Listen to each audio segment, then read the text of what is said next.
Wala naman tatalo sa katotohanan na si Ate Gay talaga ang pinakadakilang actress. Kumbaga, natatanggap ko na si Carmen Rosales sa kauna-unahang buhay.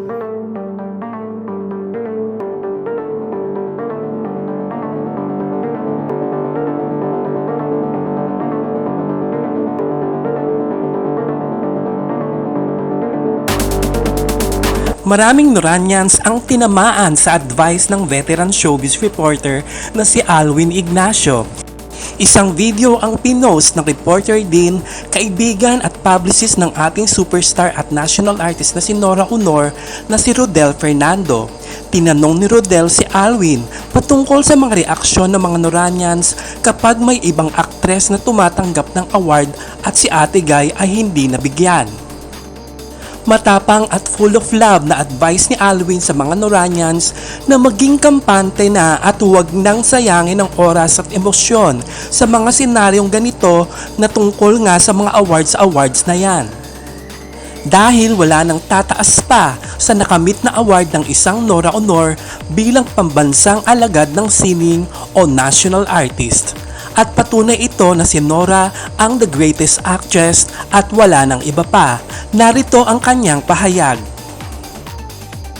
Wala naman tatalo sa katotohanan na si Ate Gay talaga ang pinakadakilang actress. Kumbaga, natatanggap ko na si Carmen Rosales sa kauna-unahang buhay. Pero sa pagiging greatest actress, si Ate Gay na yun.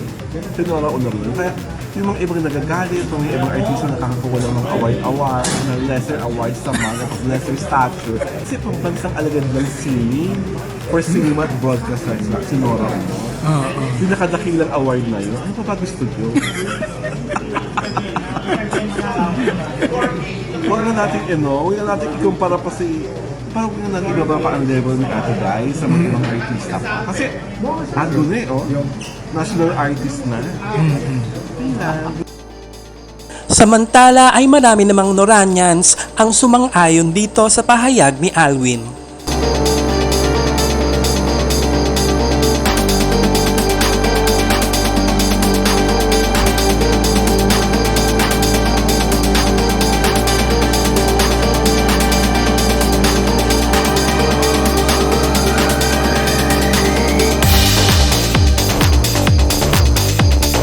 Maraming salamat sa panonood at hanggang sa muli.